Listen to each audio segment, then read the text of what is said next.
Hello, I'm the artist Michael Zotos, and what I want to talk about right now is what I call the two restaurants. A long time ago, when they first started coming out with the reality television programs, there was a program, an hour long, and the first half hour, it was with two restaurants, okay? The first half an hour, they went into this small ma and pa restaurant. It was locally owned, and it was a husband and wife owned it. They had maybe 8 or 10 employees, 7 tables. Very cozy, and the people who owned the restaurant were talking, and they explained how they know the customers, who orders what. Okay, they've had the same employees for quite a while, and it was a nice homey atmosphere. Okay, well, then they showed the second restaurant for the second half of the program, and it was a totally different story. Okay, it was a big cafeteria in a city, and it was so big it had picnic tables, and that's what people sat in, was picnic tables. At the end of every table was a huge garbage can, and they had 4 big sturdy men whose job it was to empty the garbage cans regularly. There were over 100 customers in there. They had numerous waiters and waitresses,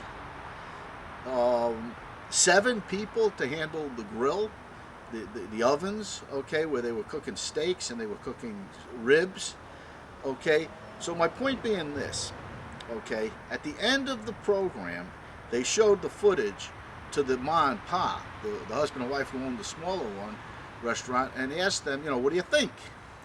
And the man says, oh, well, all that goings on, I see now what I need to do some things to expand my business and make it big like that. And right away I thought, that's not really the right approach.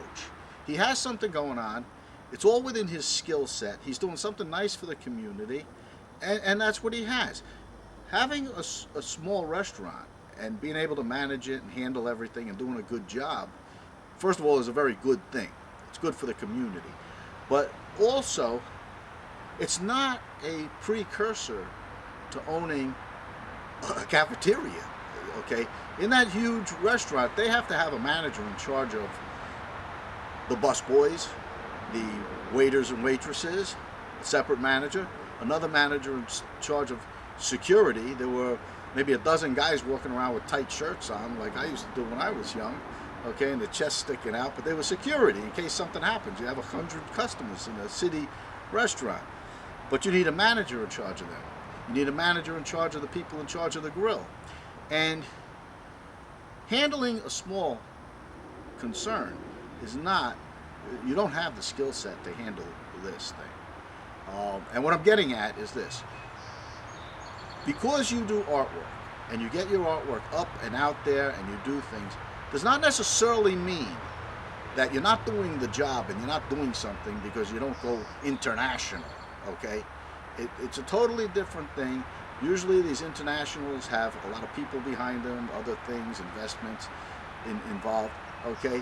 But like I say, sometimes it's good just to do your thing.